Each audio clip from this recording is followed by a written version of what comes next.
જય શ્રી કૃષ્ણ। આજે આપણે બનાવીશું સુખડી।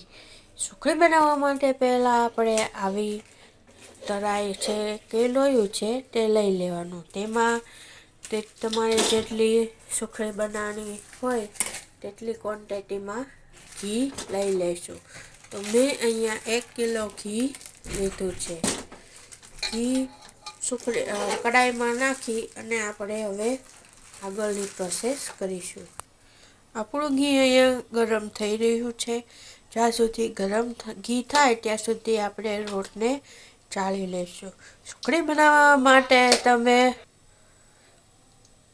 હંમેશા લોટને ચાળીને જ લેવાનો, જેથી આપણી સુખડી એકદમ પોચી રૂ જેવી બને। તો અહીંયા આપણે ઘી ગરમ થાય છે ત્યાં સુધી લોટને ચાળી લઈએ। લોટ ચાળી અને ત્યાં સુધીમાં આપણું ઘી પીગળી જશે અને પછી આપણે તેમાં ધીમે ધીમે લોટ નાખીશું। હવે આપણું ઘી એકદમ સરસ પીગળી ગયું છે। હવે આપણે ચાળણીની મદદથી લોટને ચાળી લઈશું। તમે પહેલાં પણ લોટને ચાળી શકો છો અને આવી રીતે લોટ ઘીની માથે ચાળણો રાખી અને તમે આવી રીતે પણ લોટને ચાળી શકો છો। ધીમે ધીમે કરી અને આપણે લોટને ચાળી લઈશું। લોટને ચાળતા જશું અને પછી આપણે ધીમે ધીમે તેમાં ચમચો ફેરવતા જઈશું। આ રીતે તમારે ધીમે ધીમે લોટ નાખતો જવાનો અને ચમચો ફેરવતો જવાનો છે। તો આપણે ધીમે ધીમે જ્યાં સુધી આપણે જે લોટ નાખીએ છીએ તે ઘટ્ટ ન થઈ જાય ત્યાં સુધી આપણે તેમાં લોટ નાખીશું। અહીંયા મેં 1.5 કિલો ઘી લીધું છે, તેની સામે 1 કિલો લોટની સુખડી આપણે બનાવીશું। જો આ રીતે આપણે થોડો થોડો કરી અને લોટ નાખીશું અને હલાવતા રહીશું। લોટ નાખતી વખતે સતત હલાવતા રહેવાનું, જેનાથી અંદર ઝીણી ગાંઠો ન થઈ જાય। ને આવી જ રીતે તમારે ધીમે ધીમે લોટ ઉમેરતો જવાનો અને ચલાવતું જવાનું। સતત ચલાવતા રહેવાનું અને ગેસની ફ્લેમ લો ટુ મીડિયમ રાખવાની, જેનાથી આપણું નીચેનું જે બેટર છે, નીચેનું જે લોટ છે તે કાચો પણ ન રહે અને બળી પણ ન જાય। આ રીતે ધીમે ધીમે ચલાવતા જવાનું અને લોટને શેકાતા જવાનું। લોટ શેકાશે એટલે આપોઆપ ઘી છૂટું પડીને ઉપર આવશે। અત્યારે તમે જોઈ શકો છો કે જો આમાં બબલ થાય છે પણ તમને ઉપર ઘી નહીં દેખાય। હવે જ્યારે લોટ શેકાઈ જશે ત્યારે આમાં ઉપર ઘી આવી જશે। તો તમે એ વાતનું ખાસ ધ્યાન રાખજો કે તમારે સુખડીને સતત ચલાવતી રહેવાની છે, જેથી નીચે બેસી ન જાય। આપણો લોટ અડધો પોણો શેકાઈ ચૂક્યો છે।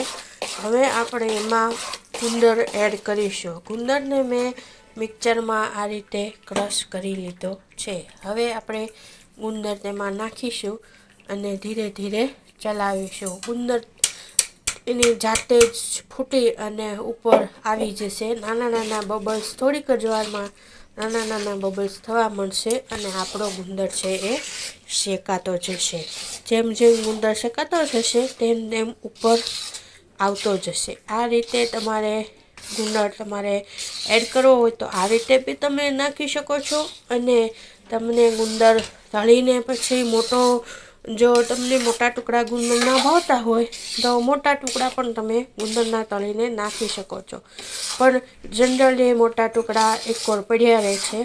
બાળકો પણ આ મોટા ટુકડા કાઢી અને અલગ કરી નાખે છે। આ રીતે તમે નાખશો તો તે અંદર જ રહી જશે અને બાળકો પણ તેને કાઢી નહીં શકે। ગુંદર આપણા આરોગ્ય માટે ખૂબ જ સારામાં સારો વિકલ્પ છે। કમરના દુખાવા માટે પણ ગુંદરને આથો કરી અને ખાવાનું કહે છે આપણને।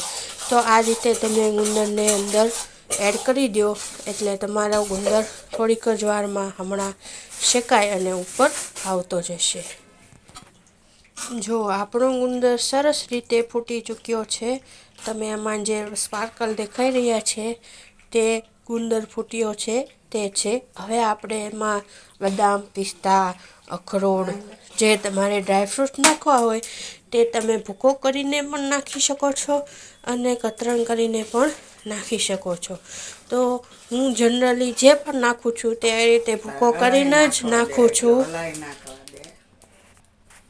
તો આ જુઓ, મેં આમાં સરસ રીતે જે મેં કાજુ, બદામ, પિસ્તા, અખરોટનો ઝીણો સમારેલો ભૂકો કર્યો હતો તે બધું જ આમાં એડ કરી દીધો છે. તમે આ રીતે ભૂકો કરીને ઉમેરશો તો તમને સુખડીમાં પણ સરસ મજાનો ડ્રાયફ્રૂટનો સ્વાદ આવશે. અને ઉપર જો કતરણ કરવી હોય તો પણ તે કરી શકો છો, પણ જનરલી હું જે બનાવું તેમાં હું આ રીતે ભૂકો કરીને જ બધું ઉમેરું છું. તો હવે આપણે તેને થોડા સમય માટે રાખીશું અને પછી આપણે તેમાં બીજા મસાલા એડ કરીશું. તો હવે આપણે આમાં કાજુ બદામ પછી પીપળી મૂળ જે આવે છે એ પીપળી મૂળનો પાવડર એડ કરીશું. ફરતો ફરતો આપણે પીપળી મૂળનો પાવડર એડ કરી અને ચલાવતા જઈશું જેથી પાવડર મિક્સ થઈ જાય. પીપળી મૂળના પાવડર પછી આપણે તેમાં સૂંઠનો પાવડર એડ કરીશું, જેથી જે અત્યારે શિયાળામાં સૂંઠ અને પીપળી મૂળ બંને આપણા સ્વાસ્થ્ય માટે સારા છે, એટલે આપણે અત્યારે એમાં પીપળી મૂળ અને સૂંઠ નાખીશું અને પછી આપણે એને ચલાવી લઈશું. આ રીતે તમે એક વાસણમાં જે આપણે સુખડીનો લોટ શેકીને રાખ્યો છે તે કાઢી લેવાનો અને પછી એની જ કઢાઈમાં આપણે સુખડીની પોઈ બનાવીશું. તો તેમાં આપણે ઘી અને ગોળ લઈ લઈશું. અહીંયા 1 કિલોનો જે કાવેરી શુદ્ધ ગોળ આવે છે તે લીધો છે. તમે તમારી પસંદ પ્રમાણે જે ગોળ તમને ભાવતો હોય તે તમે લઈ શકો છો.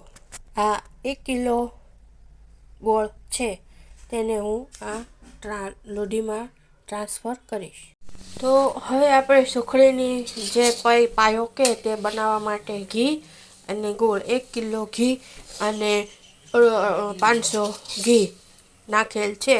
તો હવે આપણે એને જ્યાં સુધી તેમાં બબલ્સ, આપણે એને આખી તારની ચાસણી નથી કરવાની, પણ તેમાં બબલ્સ થાય ત્યાં સુધી આપણે તેને ગેસ ઉપર ચડાવશું અને ગેસની ફ્લેમ ધીમી રાખીશું, જેનાથી ગોળ ચવળ ન થઈ જાય અને આપણી સુખડી ખાવામાં એકદમ પોચી રૂ જેવી બને.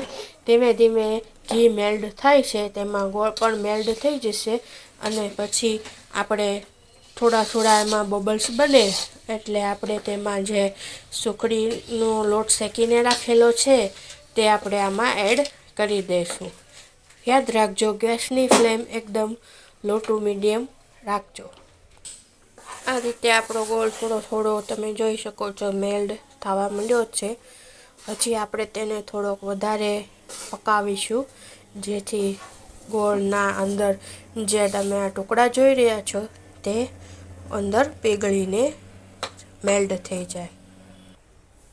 હવે આપણા ગોળમાં બબલ્સ થવા માંડ્યા છે, તમે જોઈ શકો છો નાના બબલ્સ થવા માંડ્યા છે. હવે આપણી ગોળની જે ચાસણી થઈ ગઈ છે તો હવે આપણે એમાં લોટને એડ કરી દઈશું. ગેસની ફ્લેમ આપણે બંધ કરી દઈશું. આપણા ગોળની પઈ તૈયાર થઈ ચૂકી છે. હવે આપણે એમાં જે આપણો લોટ શેકેલો છે એ ધીમે ધીમે એડ કરીશું અને મિક્સ કરતા જઈશું. આને ચલાવી અને આપણે હવે એમાં ટોપરું નાખીશું. ટોપરું તમને તમારા ટેસ્ટને અકોર્ડિંગ તમે આમાં નાખી શકો છો. ટોપરું નાખી અને પછી તમારે તેને ચલાવતા રહેવાનું છે, જેથી ટોપરું સરસ રીતે આપણી સુખડીમાં મિક્સ થઈ જાય. તો આ રીતે તમે મોટા વાસણમાં સુખડીને કાઢી લેજો અને પછી તમે તેને જારો કે વાટકાથી આ રીતે સ્પ્રેડ કરી અને તેને તમે સ્મૂથ કરી લેશો. તો આ રીતે આપણે વાટકાની મદદથી તેને સ્મૂથ કરી લઈશું અને પછી તેને આપણે સૂંઠનો પાવડર અને કાજુ બદામ જે આપણે રાખ્યા હતા તે લઈ અને આ રીતે ગાર્નિશ કરીશું. હવે આપણે સૂંઠ અને કાજુ બદામનો પાવડરથી આને ગાર્નિશ કરી અને આમાં કટ્સ મૂકી દઈશું. તો હવે આપણે એક છરી લઈ અને આ રીતે કટ્સ મૂકી દઈશું.